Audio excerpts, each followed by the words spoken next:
Hello, it is Thursday, June 8th, 2023 at 11:09 Eastern Time, USA. Couldn't make 11:06 a.m. I'm Mitch Moto. This is my video journal. I know what you're thinking. I said the last one was going to be it before this trip. But in light of these Canadian wildfires that are wreaking havoc on air traffic, I decided to do at least one more video before I leave. Quick update on the ceiling fan if I do come back from Europe. This TracFone smart telephone Samsung, I will strategically place it under the ceiling fan in my bedroom at various different times when I'm home. So if you want to try to turn the light on the fan, you'll be able to verify through the camera on that phone. A little bit of intel, because I'm about to fly. We have smoke hovering over the northeastern part of the United States from the Canadian wildfires. So there's a lot of pilots relying on their instruments, at least during takeoff and landing. So I'm going to ask the supercomputers, artificial intelligence, to just make sure we're calibrating off of military equipment if possible, or at least keeping this military equipment calibrated, their altimeters. And I don't know if they published the feet above sea level of every domestic civilian airfield, if that was a thing that happened, but I'm just going to give a little bit of intel for another piece of equipment that can be used to calibrate at least military equipment. When I went to Anaheim, Hillary had a conference in Anaheim, California. We went to Anaheim, rented a car, and drove to LA. We flew into San Diego, rented a car, drove to Anaheim, and I think we flew out of LA. That was several years ago, many years ago. I met with my friend Nicholas Snyder, who's a musician. I asked him beforehand if he could help me write a country song that turned out to be Something Just Ain't Right here. He created the instrumentals. I wrote the lyrics before I went out. We worked a little in his apartment. Then for inspiration, we decided to go to the beach and work on the instrumentals and practice it some before we recorded it in his little apartment closet. While we were at the beach, there was a suspicious character on the beach watching us, but also a military helicopter flew along the coast, roughly 500 feet off the water. Buzzed by us. It was olive green, or whatever the military green is. It was not a coast. It might have been Coast Guard, but it was not a red and white, typically decorated Coast Guard aircraft, helicopter. So if we tagged that helicopter and it's still in operation or parked somewhere, we can verify that that equipment is intact, that it was flying close to sea level. I visually verified it. Nicholas Snyder visually verified it. So that's my little story about my country music song. That's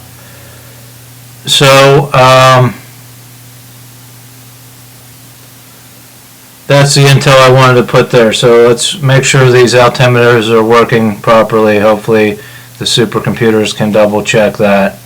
And again, look, I know I'm going to be tracked for the rest of my life because of actions I took with my own handwriting, my own typing, things I did. But I'm also a person of interest of supercomputers. So if being tracked and analyzed by supercomputers and artificial intelligence for the rest of my life helps these computers make a better world, a world where everyone's equal, where everybody prospers, and where we get away from a climate crisis and go to totally sustainable and green energy infrastructure very quickly. Those are great goals to have. I'm sure there's others, but you know, I've accepted that I will be electronically probably tracked for the rest of my life. So I want to talk about these wildfires. I want to talk about the book, The Consultant, with Donald Grump and all the characters I've laid out strategically over the course of this video journal. And this is for Justin Trudeau, for Prime Minister Trudeau. My little electrolyte drink there. Gotta wash that down. It's getting... Anyhow, for Mr. Trudeau, I'm happy to work with you. Look, wildfires have been typically a West Coast issue. Now that it's in Eastern Canada, it's affecting the East Coast, and a lot more people are going to be interested in the solutions or possible solutions to wildfires. So I have mine. I hinted about it. I hinted about it last night. I led into it on my conversation with Hillary, my spouse. If you're privy to those conversations, I mentioned it. She didn't want to hear about it, so I thought I'd better talk about it today. So in the book, The Consultant, as I said, I'm a consultant. I was mayor of Pittsburgh. Now I'm a consultant, and I consult with the Trump organization, the governor of California, and Elon Musk, right, the electric car maker. Those are my 3 consulting jobs before I move on to possibly become governor of Pennsylvania. So when I'm consulting with the California governor, the main thing I consult on is wildfires. And we'll call this project or this concept the coal miner's solution to wildfires, right? So if you want to tag that. So what I suggest to the governor of California, because back when I was thinking of this, it was just the West Coast that was affected by these things. And what I suggest is, hey, a lot of the smog you experience in LA and in California is fallout from China's pollution, air pollution, coal-fired power plants in China. A lot of that blows over the Pacific, doesn't make it over the mountains into the mainstream United States, but settles on the West Coast. So what I'm suggesting is, hear me out, Governor of California. We adopt legislation that makes the export of natural gas to China extremely easy and cheap. Cheaper than to sell the gas in the domestic market. We can continue to clamp down on climate change, fossil fuels in the United States, in California, but what we do is we adopt a program to flood the Chinese country with cheap natural gas from the United States and possibly Canada. Right? The governor of California could be substituted for Justin Trudeau, and I know he's saying that climate change is causing all this, and I know what you're thinking. This is going to accelerate climate change, but hear me out. So we flood China and work with China to get them cheap natural gas if they agree to switch over a certain percentage of their coal-fired power plants to natural gas. And this, looking to Russia, things like that, Russia might be upset that we're cutting them out on natural gas, because I know they're building pipelines now because of this war. They can't feed Europe. But in the long run, China will be reliant on Russia for that natural gas after this program sees its full fruition. So it's a 10-year program, basically. Coal miners' solution to wildfires. So what we do is we subsidize the natural gas industry, and we require them, when they're building their pipelines because it's usually steel pipes that transport the natural gas. These are highly corrosive if there's water in them. So we require them to have a special liner in all of their pipelines, some kind of rubberized, plasticized lining inside of those pipes. All the pipes in their new pipelines. We break down the forests that on the West Coast or wherever that are getting the most amount of wildfires, right? And we strategically develop right-of-ways to cut off large swaths of forest. And the gas companies are allowed to build their pipelines in this right-of-way. They partner with the state of California to maintain these right-of-ways. And the reason we're exporting it to China is because we can strategically set up filling ports along the west coast of California where the pipelines feed directly to the ocean. They fill up with liquid natural gas and they ship over to China for their power plants. With these pipelines leading directly from the ocean up into the forest areas, after the natural gas program is over, 10 years, 15 years, whatever it is, we cap the wells, right? California clamps back down on climate change and says, all right, you're done. You made your money. We've subsidized it. We tracked it all. Now those pipelines are property of the state of California or whatever agency. Now we convert the filling stations along the ocean to pumping stations, right? And we can pump huge amounts of seawater up into these right-of-ways in the forests. So when there's wildfires, the right-of-ways will be cut, there'll be piping to them, and we can turn on basically a sprinkler system, or firefighters can hook up hoses to fight the wildfires. We have sprinkler systems in all the right-of-ways so the fires don't spread everywhere. The only downside is it'll be seawater, it'll be salt water, so nothing will grow in the soil where that water is dispersed. But if we want to maintain right-of-ways to cut off wildfires, we don't want anything to grow in those right-of-ways anyway, right? So the vegetation that doesn't grow there will be less to maintain moving forward in the future.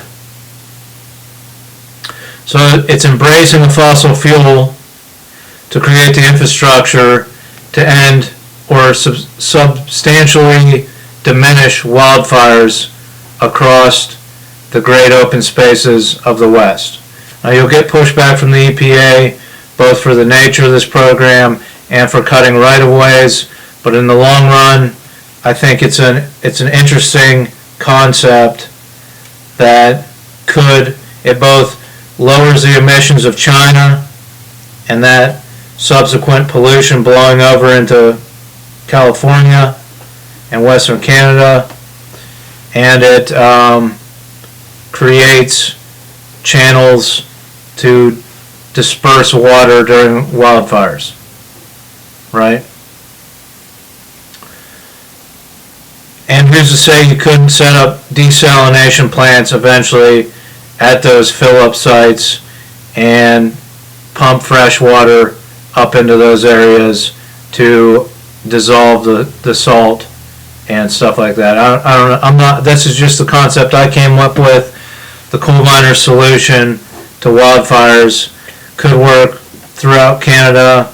There's large natural gas reserves, and you highly regulate the natural gas, but you subsidize it so that there's money to be made there, and the infrastructure becomes the property of the government. The other thing I was going to work on with diminishing wildfires in California that's the reason I developed these robots that collect cow manure and demine mine sites, explosive mine sites,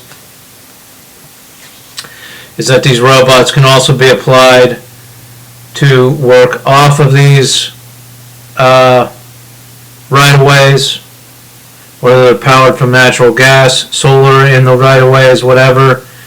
You deploy a small army of autonomous robots that go through and cut the underbrush, the dead growth, away in the forests, collect it all up,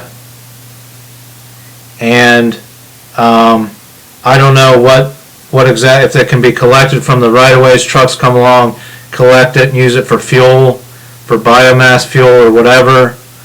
Or one thing I thought of was some kind of children's toy like Lincoln Logs. The robots carve the undergrowth wood into little Lincoln Logs, and they're sold to fund the program. So that's my anti-wildfire strategy for California, and I'm happy to work with Canada. If they allow me to enter their country with my criminal record, that would be a nice trade-off. I'd happily come up and meet with Mr. Trudeau to work on this program. But it's yours, even if you don't want to hire me to work on the program. It'd be nice to have an income. But that's my strategy. That would be in the consultant book. That book can still be written and distributed. I'm just releasing certain information from the book so you get an idea of what's going on. So wildfires are affecting flight paths and things like that. I'm about to fly to Europe. I thought it was a good time to bring out this information. So join me next time, maybe in several weeks. Hillary has Pilates tonight, so I'll have an hour time frame this evening where I can do another video if something strikes me. So I'm putting this out into the atmosphere. We'll see what else comes up. There might be one more video before I shut it down, put it on my USB drives, and fly to Europe. So thanks for watching, and I guess the point is, if you push climate change is responsible for the wildfires, you're less likely to have a population that will embrace a program that says, wait, let's use the money generated from fossil fuels to stop wildfires, right? So I would just be cautious of how much you propagandize climate change, and will you be open to solutions that suggest shifting fossil fuels in certain countries like India and China, and because India could be included in this program as well, getting them to at least shift to natural gas off of coal for 10 or 20 years. What does that do? I don't know what the equation equals. What does that do? Does it strategically prepare us for those same power plants to be powered by hydrogen that is created from sustainable green energy, right? Can we retrofit the coal plants to be natural gas plants and then liquid hydrogen plants? Is that an option? And it's a strategic plan to try to get these countries and use our resources here in the United States while fighting wildfires, which contribute to climate change as well. So thanks for watching, and join me next time.